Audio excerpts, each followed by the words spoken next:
Hi, my name is GHOUK3063. First of all, I'm gonna start with the facts of the case, which is unlicensed tour operator penalized.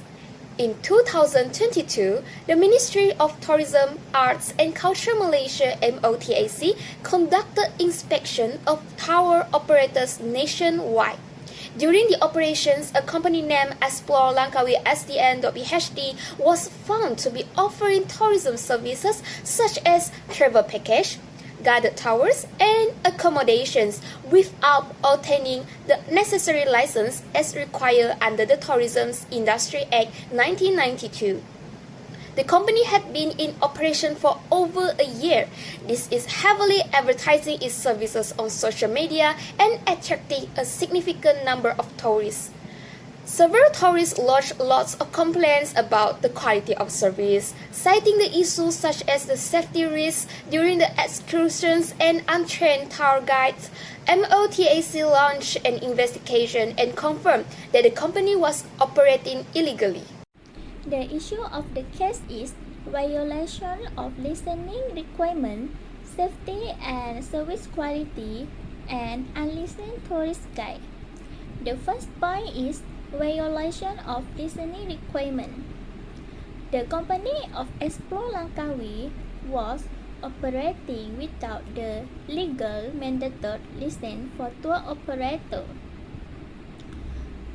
which is a fundamental requirement under the Tourism Industry Act 1992. Licensing is essential to ensure that tour operators adhere to safety protocols, service quality standards, and legal accountability. By passing this requirement, the company circumvents this safeguard by exposing tourists to risk and undermining regulatory oversight. Next, unlicensed tourist guides. Tourist guides would dispose the necessary license or certification. Licensed tourist guides are trained in safety procedure, customer service, and local knowledge. Employing unlicensed guide likely lead to substandard service delivery, danger for tourists, and diminishing their overall experience. Safety and service quality.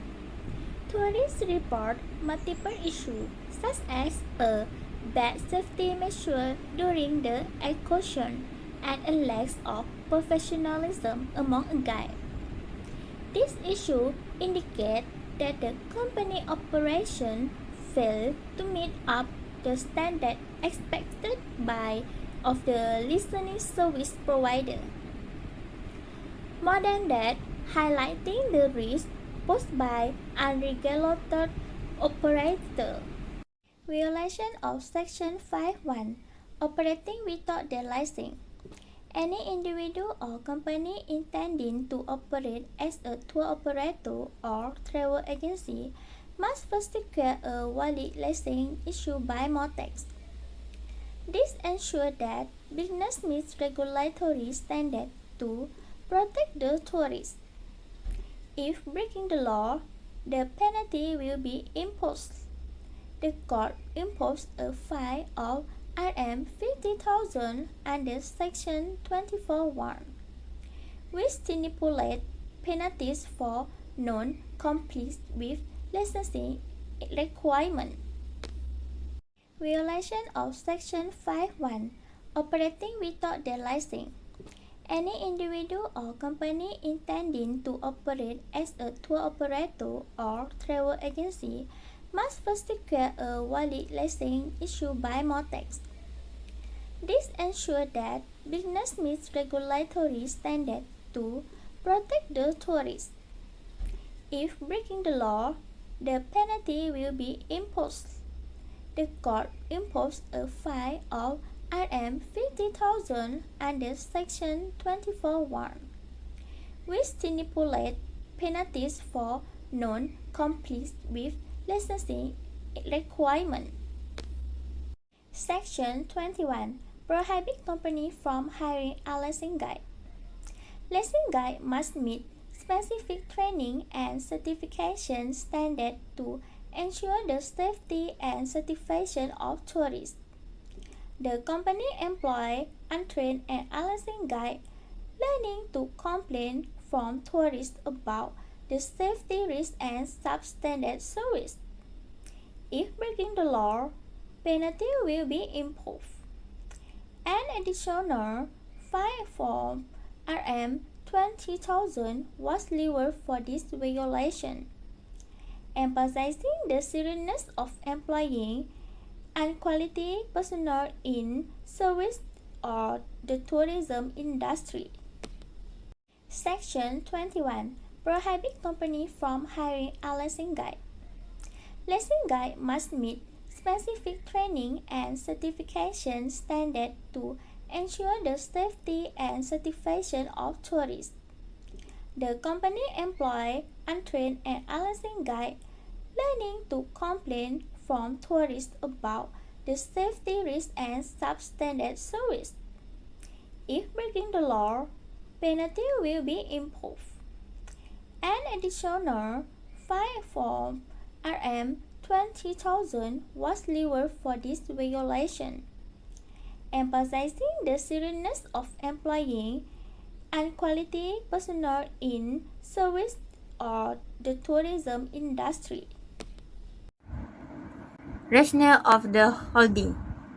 The court's decision in this case was grounded on fundamental legal principles aimed at protecting tourist interests, maintaining the integrity of the tourism industry, and ensuring compliance with professional standards. The following key factors form the basis of this decision.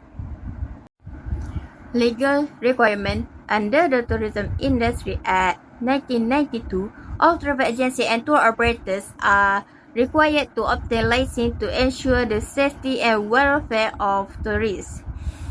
This license requirement is not merely procedural but serves as an essential mechanism to filter out individuals or companies that fail to meet established standards.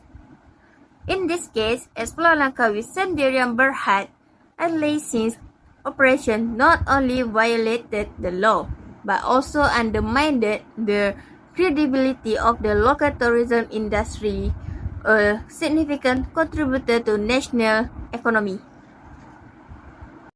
Consumer protection. Complaints from tourists provided clear evidence of safety risks and poor service quality. Tourists report negative experiences, including untrained tour guides and safety hazards during tours. The company's failure to comply with license standards demonstrate its lack of expertise and awareness of its responsibilities to consumers. This ultimately eroded tourist trust in Malaysia as a travel destination. Deterrence. The fines imposed were not merely punitive but also served to send a strong message to other operators that violation of the law would not be tolerated. It highlighted the government's commitment to ensuring that every company involved in this sector adheres to legal requirements, thereby enhancing the integrity of the tourism industry. Industry standards. Licensing requirements are designed to ensure that only qualified individuals and companies provide tourism-related service. This plays a crucial role in protecting Malaysia's reputation as a safe, high-quality and reliable tourist destination. By enforcing these standards, the government safeguards the competitiveness of Malaysia's tourism industry on an international scale. Last but not least, we come to our last session, which is the conclusion. The case underscores the critical role of the Tourism Industry Act 1992 in maintaining professionalism and safeguarding the interests of tourists. It also serves as a warning to other unlicensed operators about the legal and financial consequence of non-compliance. Following the case, MOTSC increased the public awareness campaigns about identifying legitimate tower operators and emphasized the importance of verifying credentials when booking travel service. This case highlights the need for strict enforcement of laws and cooperation between regulatory bodies and tourists to ensure the integrity of Malaysia's tourism industry. Thank you.